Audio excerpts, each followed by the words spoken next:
Y antes de hablar de todo el tema, les tengo que comentar lo siguiente. El capítulo de neurofisiología es el más neurona, ¿no? Y nosotros cuando hablamos de la neurona, siempre vamos a lo que les decía a sus compañeros ayer. Esto es una gráfica muy interesante para mí. Me gusta hablar mucho, me gusta contrastar la historia de hace 50 años a lo mejor, sí, pero también lo contrasto con lo actual, ¿no? Resulta que ahora un celular, ya ustedes saben, ¿no? Los celulares creo que de un año para el otro ya son obsoletos, ¿no? Justo ayer me comentaban que estaban en el Samsung, ¿qué número? 9, creo, están en el 9, ¿no? El Samsung 1, el 2, el 3 quedaron obsoletos, pero eso a la velocidad tremenda. Igual está ocurriendo con la neurofisiología. Antes era sumamente difícil estudiar la neurofisiología, hoy es fácil. ¿Por qué? Porque aparecieron exámenes que han llegado de otros países. Se supone que ahora estamos en crecimiento económico. Ha llegado un estudio que se llama la resonancia magnética funcional, que prácticamente se ve el funcionamiento del sistema nervioso. Entonces ahora resulta un poco más sencillo. Y otro examen que es la tomografía computarizada con emisión de positrones, y esa también es un estudio neurofisiológico. No es una simple foto, no. Ya estamos, como digo, en ese punto del avance científico, ¿no? Esta gráfica te la traigo de recuerdo, me gusta mucho porque hace más de 50 años Brodmann se imaginó de que en cada zona que él le dio un nombre, él pensaba que ahí existía una determinada función. Hoy día es falso todo esto, ¿no? Hoy día el asunto ya se aclaró mucho. El concepto actual es el concepto de redes neurales, pero de todas maneras vale para ver acá, cuando uno entra a una cirugía del sistema nervioso, ¿no? Se ve claramente esta zona que corresponde al área 4 de Brodmann, el homúnculo motor, ¿no? Aquí se supone que si hay una lesión de una rama de la arteria cerebral que está irrigando porque se obstruyó, cada vez la vida de las personas es mucho más difícil. Entonces el paciente cada vez mucho más joven se envejece y resulta que las arterias están envejecidas, se obstruyen y estamos viendo que la obstrucción de una pequeña arteria lleva, por ejemplo, a un infarto, ¿no? En este caso, un infarto de esta zona, que es el área 4 de Brodmann, lo que nos lleva es a una hemiplegia del lado contralateral. Eso ya lo saben ustedes por neuroanatomía, ¿no? ¿Por qué? Porque de acá sale la vía piramidal, que lo vamos a ver en un rato, y toda la vía piramidal se decusa, ¿no es cierto?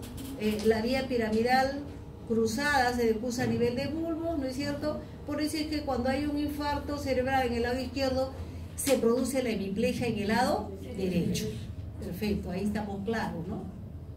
Eso lo tienen que saber ustedes porque algún día van a recibir en emergencia a un paciente, ¿no?, que tiene una hemiplegia en el lado contralateral y ustedes estarán pensando pues que hay una lesión en el lado opuesto, ¿no? Entonces ya lo veremos más adelante, haremos una clase, ¿no? Pero les traía esta imagen porque aquí es interesante ver el homúnculo, ¿no? Y lo que les había dicho, la vía piramidal, ¿no? Importantísima. Las primeras neuronas de la vía piramidal y de la extrapiramidal, por favor, se encuentran aquí, en la corteza, ¿no? Repito, las primeras neuronas de la vía piramidal, ya lo saben ustedes, se decusa a nivel de bulbo, ¿no? Acá está la decusación, esta es la vía piramidal cruzada, acá está la directa, pero al final la directa también se cruza, o sea que todo se cruza al final, llegando, ¿no es cierto? Aquí hay una segunda neurona, que es la segunda neurona de la vía motora, que es la motoneurona alfa. Es importantísimo, la segunda neurona de la vía motora, motoneurona alfa o neurona motora periférica, lo van a encontrar en los libros. Importantísimo porque se encuentra en el asa anterior de la médula y se va directamente al músculo. Vamos a hablar muchísimo de esto, ¿no? Entonces, repito, primera neurona de la vía motora, porque estamos hablando de la vía piramidal, y la segunda neurona que se encuentra a nivel del asa anterior de la médula, ¿no? Entonces, eso probablemente vamos a hacer nosotros aplicaciones clínicas de esto. Siempre les digo al alumno que vamos a hacer la fisiología del sistema nervioso, pero no vamos a hacer una fisiología simple, sino que vamos a hacer una fisiología aplicada, ¿no? Y aplicada, ¿por qué? No porque se me ocurra, sino porque ese es el mundo actual, ¿no? En los exámenes que ustedes van a dar más adelante, que nos están dando ahorita, en el examen del ENAM o en el examen de residentado médico, la fisiología que se toma en esos exámenes es una fisiología aplicada. Ya la fisiología a solas, a secas o árida ya casi no se está usando. Todo es aplicación y casos, ¿no? O sea, por lo tanto vamos a explicar la fisiología y vamos a hacer las aplicaciones respectivas, ¿no? Alusivas a los mecanismos fisiológicos de los cuales vamos a hablar. La neurona, como ya dije, nacemos nosotros con millones de neuronas, millones, increíble, millones. Solo una pequeña cantidad está trabajando, las otras están descansando para ser utilizadas en el momento más oportuno. Tantas neuronas tenemos en el hemisferio cerebral que en condiciones normales hay un mecanismo que es el mecanismo de la apoptosis neuronal, que es la muerte neuronal programada. O sea, diariamente mueren 300.000 neuronas por día. Increíble, 300.000 neuronas por día. Eso es la apoptosis neuronal. Pero nosotros funcionamos perfectamente aún, pero lo que sí es importante que con esta apoptosis, obviamente, una persona que tiene mayor edad tendrá menor número de neuronas, pero vamos a ver la clase de neuronas que tiene. Si son neuronas que son neuronas inteligentes, como se dice ahora, es decir, neuronas que han aprendido continuamente a través del tiempo, pues esas neuronas probablemente van a tener una mejor calidad de vida, ¿no? Hay mucha gente que tiene una vida muy metódica y que llega en perfecto estado, ¿no? Tiene 80 años, yo tengo pacientes que tienen 80 y 85 años y están lúcidos, perfectamente lúcidos, ¿no? Entonces, ¿por qué? Por el trabajo de las neuronas, la lectura, el hecho de estar aprendiendo continuamente. Lo mejor, escuchen, para evitar la enfermedad de Alzheimer, que ahorita está muy frecuente en nuestro medio, es el aprendizaje continuo. O sea, ustedes en este momento ya desde ahora, desde pequeños, ustedes como que van a ser médicos, ya están previniendo la enfermedad de Alzheimer, ¿no? Entonces, cuando un paciente tiene una hemiplegia en un lado contralateral, vamos a suponer, y eso le puede pasar a cualquiera. ¿Cuántas veces viene la familia, así, la familia completa, desesperada, llegan a la emergencia porque, doctora, en la noche mi papá se acostó en perfectas condiciones, hemos conversado, todo bien, y ahora en la mañana no se ha podido levantar. ¿Qué pasó? Vemos que no mueve la parte izquierda del cuerpo, dicen ellos. Estamos frente a una hemiparesia, una hemiplegia.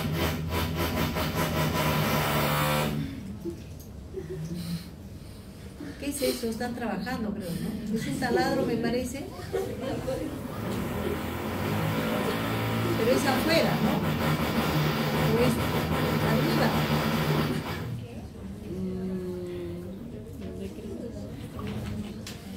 Bien.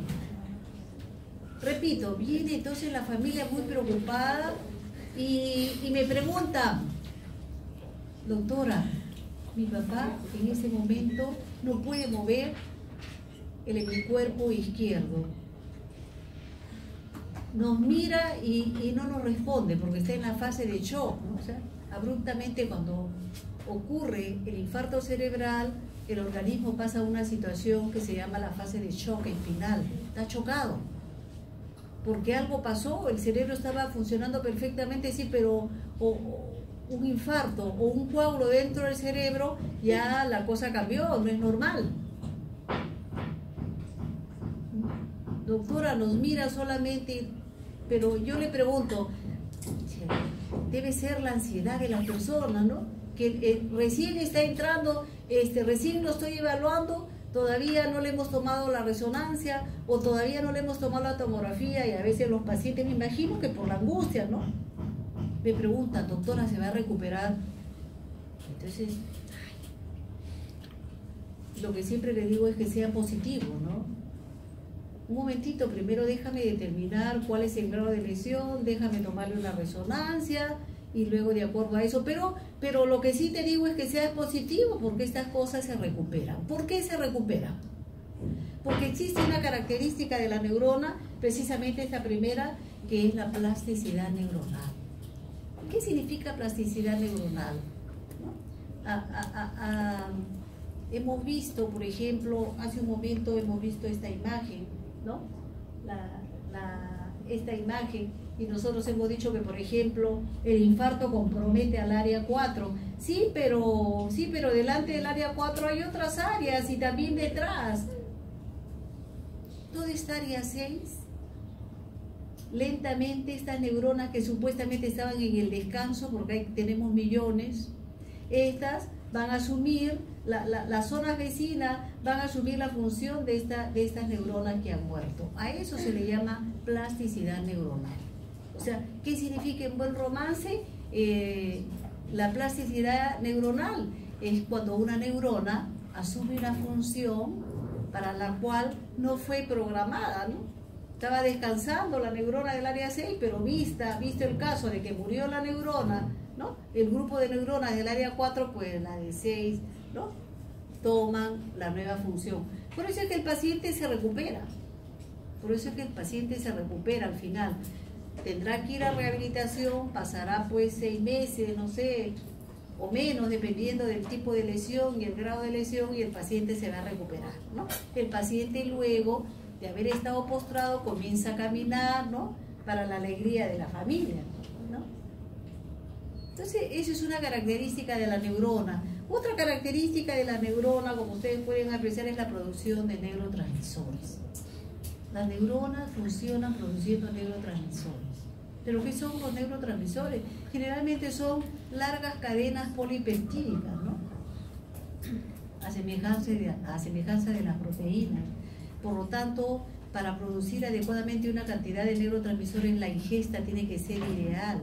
La persona tiene que tener una ingesta ideal de vitaminas, ¿no? Proteínas sobre todo, ¿no? Y por supuesto, ¿no? Los minerales necesarios.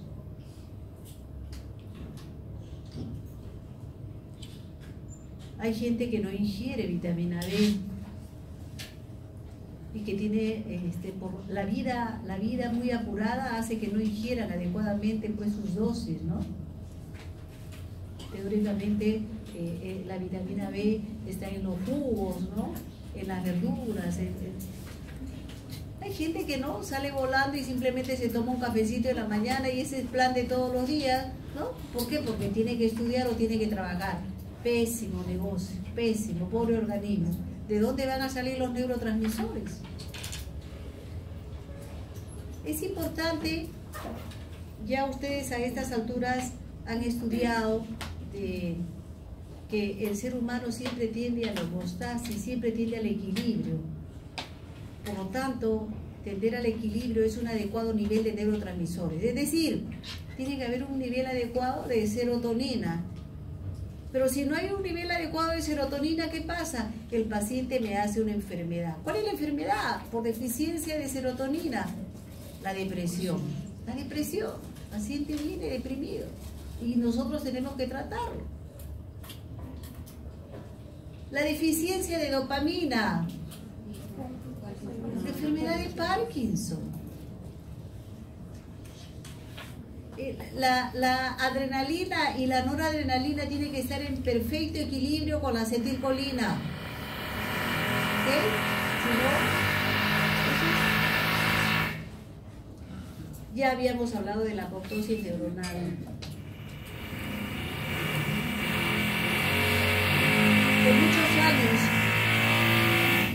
Por muchos años se manejó el concepto de que las neuronas en términos generales no se reproducían, ¿no? Y sobre todo las neuronas de la corteza frontal, ¿no? Hoy en día ya se están haciendo experimentos. España está haciendo mucha investigación y resulta que ya los españoles han demostrado que las neuronas de la corteza temporal se están reproduciendo, ¿no? Entonces, y la corteza temporal tiene que ver con las emociones y tiene que ver con el aprendizaje y la memoria, sobre todo con la memoria, o sea, importantísimo, ¿no? Importantísimo. Por eso siempre hay que estar, ¿no?, activando estos circuitos de aprendizaje y memoria. Bien, entonces vamos a ir de lleno. Esta es una típica neurona, por favor. Esta es la motoneurona alfa.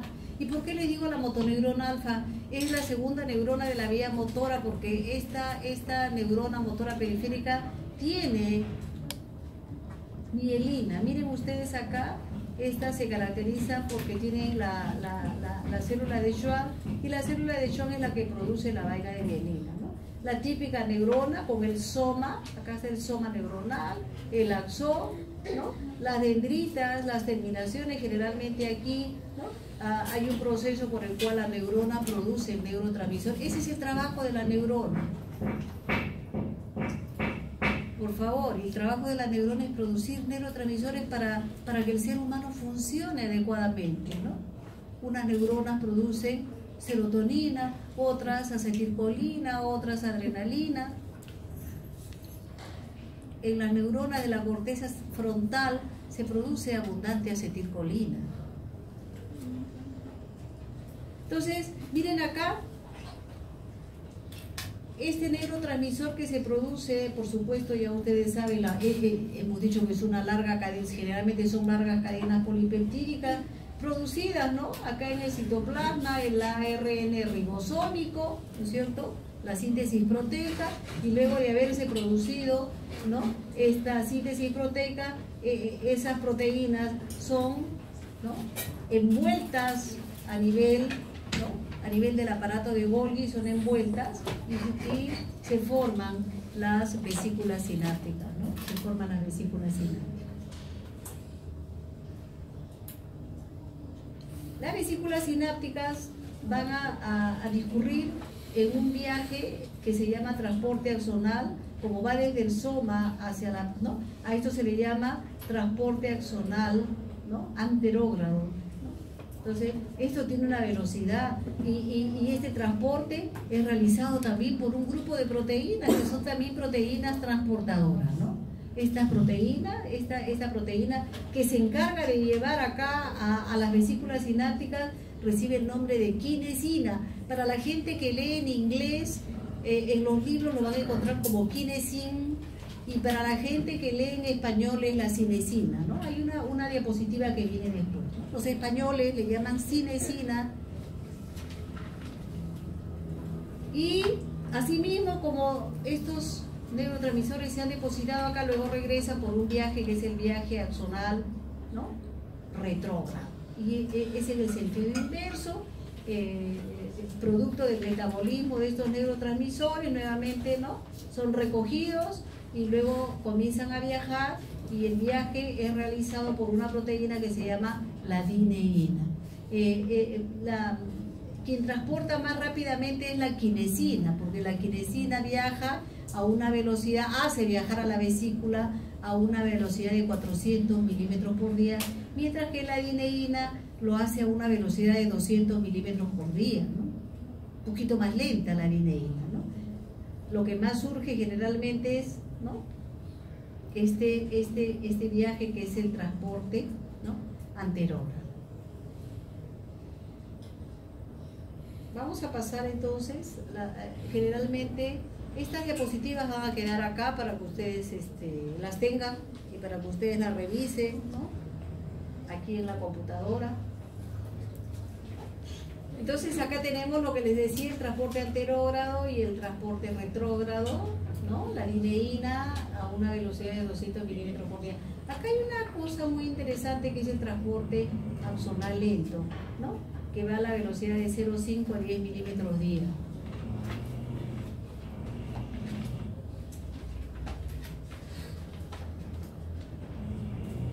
En nuestro medio los asaltos son sumamente frecuentes y hace poco tiempo vi a un paciente desesperado, era un chico joven, y cuando yo hablo de joven, pues un chico de 18 años para mí es jovencito, ¿no? Un adolescente prácticamente, desesperado. Ahora no hay lugar seguro, la gente joven tiene que cuidarse mucho, a veces los jóvenes no toman medidas de seguridad. Este era un chico que trabajaba en un casino de Miraflores y como a las 3 de la mañana es asaltado en pleno óvalo de Miraflores, pleno óvalo de Miraflores. Cualquiera diría, por ahí la gente lo va a ayudar, no le va a pasar nada. El chico confiado sale y es asaltado, ¿no? Por 3 tipos. Ahora es un peligro, ¿no? Estar caminando y lo asaltan con arma blanca. Entonces, ¿qué pasa? El chico en su actitud de defensa, porque uno siempre la actitud de defensa es esta, ¿no? Los cortes son realizados en esta zona y acá en esta zona está a flor de piel un nervio. ¿Cómo se llama este nervio que está acá?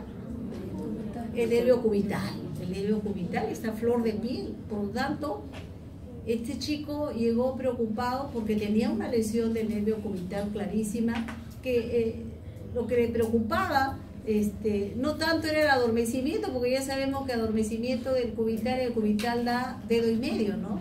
Cuarto y quinto dedo estaban adormecidos, pero ¿qué es lo que más le preocupaba a este muchacho? Lo que más le preocupaba es que la mano se le estaba deformando, estaba horrible, porque si ustedes ven la forma de la mano, entre los huesos del metacarpo están los músculos interóseos. Cuando hay una atrofia de los interóseos, la mano se torna cadavérica, o sea, solamente se ven los huesos, ¿no? El chico joven, obviamente, una mano cadavérica es espantosa. Entonces, doctora, estoy desesperado, 1, porque mire mi mano, qué horrible, y dos, porque no puedo trabajar, porque yo trabajo en el casino y yo soy el dealer, ¿no? Dealer es el repartidor de cartas, ¿saben ustedes, no es cierto? Los que juegan póker, ¿no? Los asiduos del póker. Entonces, este chico repartía cartas. ¿Y qué se necesita para repartir cartas? Este movimiento. Pero este movimiento, ¿quién lo da? El aductor del pulgar. El aductor del pulgar es inervado por el nervio cubital. Doctora, no puedo trabajar, no puedo repartir cartas. ¿Qué hago? Estoy desesperado. Obviamente. Bueno, lo más probable es que tengas una lesión total del nervio cubital. ¿Qué hacemos? Lo primero que tenemos que hacer es una cirugía. Hay que unir, porque cuando se te corta el nervio, se separan los cabos proximal y distal. Hay que unir primero los cabos proximal y distal para que tu nervio comience a crecer adecuadamente. ¿A qué velocidad crece el nervio? Porque el chico, pero doctora, ¿cuánto va a demorar eso? O sea, desesperado, ¿no? Porque lo primero que... ¿Cuánto va a demorar? ¿Cuánto me va a demorar? Entonces uno le dice que el nervio crece a una velocidad de 1 a 2 milímetros por día. Es la velocidad de crecimiento.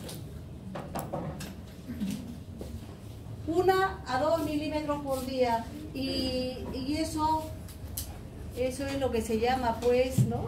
El crecimiento del citoesqueleto, ¿no? Esto coincide exactamente con este transporte, que es el transporte lento, ¿no? Que va a la velocidad de 0,5 a 10 milímetros por día, ¿ok? 0,5 a 10 milímetros por día. Entonces, ustedes sacan la cuenta y le dicen al, ¿no?, al paciente, va a demorar tanto tiempo, porque si el corte es acá, no te desesperes tanto porque hay muy poco espacio, ¿no? Es bastante estrecho para que llegue a sus respectivos músculos, al interóseo, ¿no?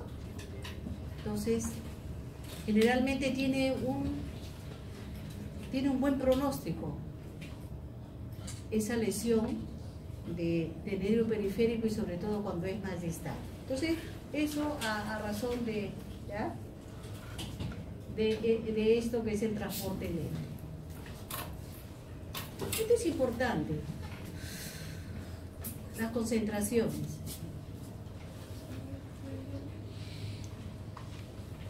Por favor, ustedes están comenzando. Cuando un paciente llega a una emergencia, eso lo han visto ustedes, yo no sé si alguna vez o llegaron a un consultorio, pero cuando se llega a una emergencia, ¿qué hace el médico? Lo primero que hace es pedir un análisis de sangre. Siempre, ustedes van al médico, allá vamos a ver cómo está tu hemograma, cómo está la velocidad de sedimentación, o cómo está el hematocrito para ver que no estés anémico.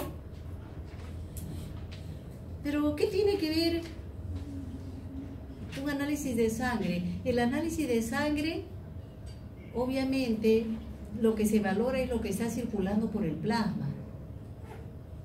¿Pero qué es el plasma? Forma parte del intravascular. Es lo mismo que decir el extracelular, porque ustedes saben que, ¿no es cierto?, hay compartimentos que ya lo deben haber hecho en hematofisiología, ¿no? Lo que es intracelular, lo que está dentro de la célula, y lo que está afuera. Lo que está afuera de la célula fácil es el extracelular. Y es el extracelular el medio interno, ¿ok? ¿Está claro? Es el medio interno. Por lo tanto, cuando yo pido un análisis de sangre, estoy analizando el extracelular y estoy analizando el medio interno. Qué importante es el cloruro de sodio, ¿no? Ya en las prácticas de hematofisiología se ha visto la importancia del cloruro de sodio. Realmente acá volvemos a ver la importancia del cloruro de sodio, ¿no? ¿Y cómo es que la vemos? Vamos a hacer acá en la pizarra, ¿no? ¿Cómo es que el potasio abunda dentro de la célula, pero a diferencia de fuera de la célula es el cloro y el sodio el que abunda, ¿no? En condiciones normales, todas las células, ustedes acaban de ver el potencial Z del eritrocito, el potencial Z del eritrocito es negativo. ¿Por qué es negativo? ¿Quién me dice por qué es negativo el potencial Z del eritrocito? Estamos conversando.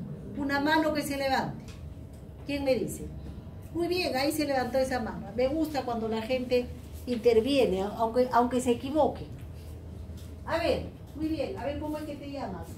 Américo. Américo, a ver, ¿cómo es?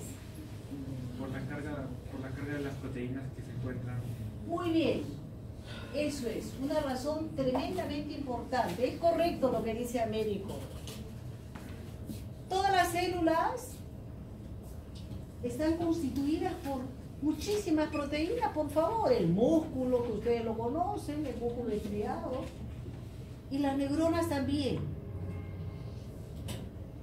Las células musculares, las células, los hepatocitos del hígado, o los enterocitos, muchísimas proteínas dentro. Por eso es que generalmente todos los potenciales de las células del organismo son potenciales en el reposo negativos, ¿no es cierto? Son negativos. Y por supuesto que la neurona,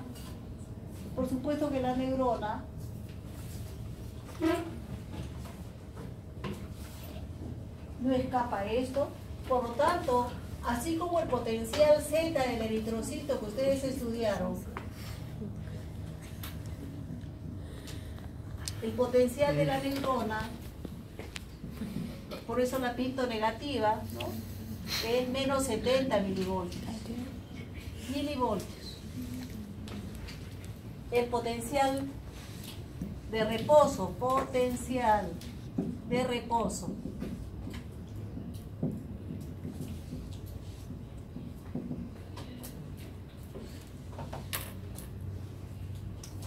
Pero dentro de la neurona hay abundante potasio, hemos dicho que tiene una carga positiva.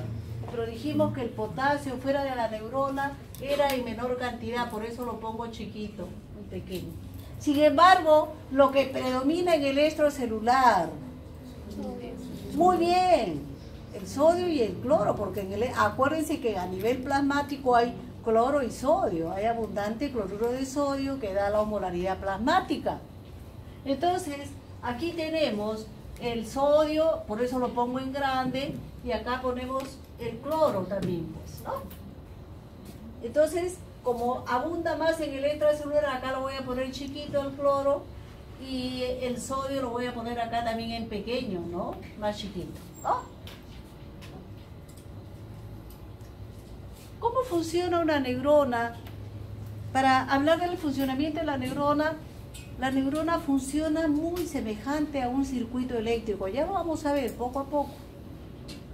Y se gobierna fundamentalmente, acá hay dos leyes, podemos decir la gradiente eléctrica y la gradiente de concentración, ¿no? La gradiente de concentración.